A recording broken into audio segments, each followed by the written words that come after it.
Hello everyone. Brain Bloomer welcomes you all. This is Anupama, your coach in learning with fun.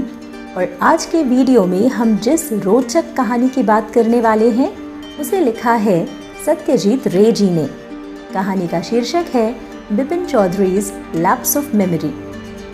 कहानी कुछ इस प्रकार है कि हर सोमवार बिपिन चौधरी न्यू मार्केट जाकर पुस्तकें खरीदा करते थे।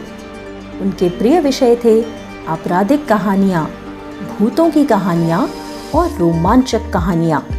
वो अकेले थे, उनका कोई मित्र न था। उस दिन बिपिन बाबू को मार्केट में लगा कि उन पर कोई नजर रख रहा था। वो कोई गोल चेहरे वाला व्यक्ति था। उन्हें देखकर वो व्यक्ति मुस्कुरा दिया, पर बिपिन बाबू उसे पहचान नहीं सके। उसने बिपिन बाबू को याद दिलाया कि 1958 में वे एक बार रांची गए थे।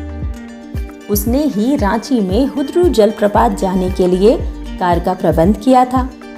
इस व्यक्ति का नाम था परिमल घोष। पर बिपिन बाबू की याददाश्त कमजोर पड़ रही थी। उन्हें विश्वास था कि वो कभी रांची गए ही नहीं थे। परिमल आश्चर्यचकित हो गया। उसने अपनी बात की पुष्टि में बहुत सारे उदाहरण दिए। उसने बताया कि बिपिन बाबू हुदरू में गिर गए थे, उनके घुटने में चोट लग गई थी। उन्होंने ही उनके लिए आयोडीन मंगाया था। उसने उनके नेतरहाट जाने के लिए कार बुक की थी।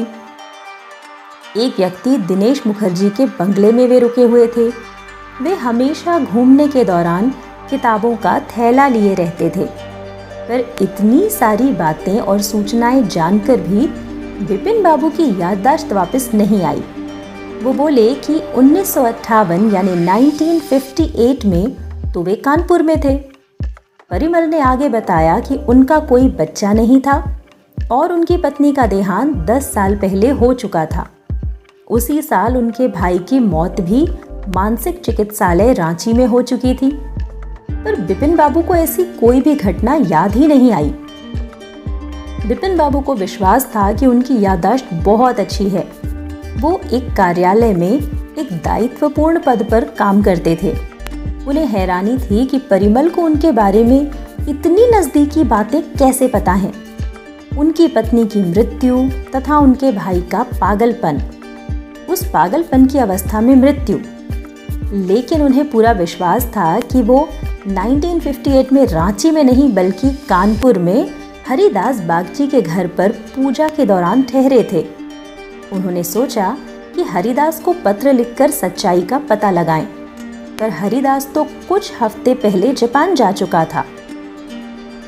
उन्होंने अपने घुटने में 1 इंच लंबा घाव का निशान भी देखा। फिर भी उन्हें याद नहीं आया कि ये चोट उन्हें कैसे और कहाँ लगी। इसके बाद बिपिन बाबू ने सोचा कि दिनेश मुखर्जी के घर जाकर पूछताछ करें, पर उन्होंने ये विचार टाल दिया क्योंकि दिनेश सोच सकते थे कि वो पागल हो गए हैं। कुछ समय के बाद वो परिमल की बातें भूलकर सो गए। अगले दिन बिपिन बाबू ने दिनेश को फोन किया। उन्हें रांची वाली बात की पुष्टि हो गई। उन्हें लगा कि उनका सिर चकरा रहा है। बिपिन बाबू ने जैसे ही अपना भोजन समाप्त किया, चुन्नी बाबू उनसे मिलने आए। वो उनके स्कूल के साथी थे। उन्हें आश्चर्य हुआ कि किस प्रकार से वो रांची की बात भूल गए। उन्हें तो सिर पर कोई चोट भी नहीं लगी थी। चुन्नी बाबू उनके स्कूल में गए थे और उनसे नौकरी मांगी थी। उन्होंने बिपिन बाबू की याददाश्त जांचने के लिए जब उनसे पूछा कि उनकी यानी चुन्नी बाबू की पिछली नौकरी क्या थी, तो बिपिन ने सही सही बताया कि चुन्नी बाबू की पिछली नौकरी ट्रैवल एजेंसी में थी। चुन्नी ने याद दिलाया कि उसने ही उनका रांची में रेल टिकट का इंतजाम किया था और स्टेशन पर उसे अलविदा कहने भी गए थे। वो बिना नौकरी की बात किए चल दिया। बिपिन बाबू अब काफी परेशान हो गए। उन्होंने फिर एक युवा डॉक्टर परेश चंद से सलाह की। परेश ने एक योजना बताई कि वे एक बार फिर रांची जाएं तो शायद वहां उनकी खोई याददाश्त वापस आ जाए। बिपिन उसी शाम रांची रवाना हो गए। रांची में बिपिन ने पाया कि वो इस शहर में पहले कभी नहीं आए थे।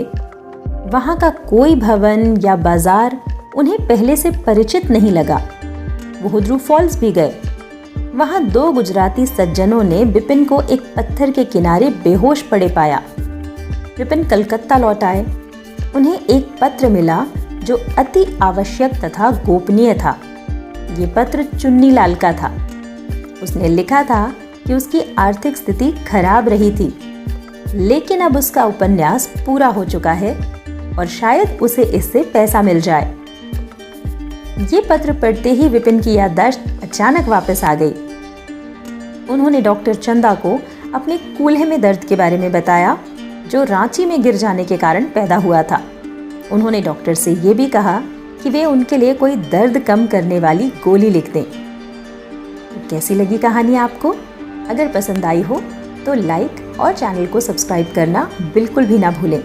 ऐसे और वीडियोस देखने के लिए बने रहिए ब्रेन ब्लूमर के साथ। अगले वीडियो तक keep learning and have fun. Thanks for watching.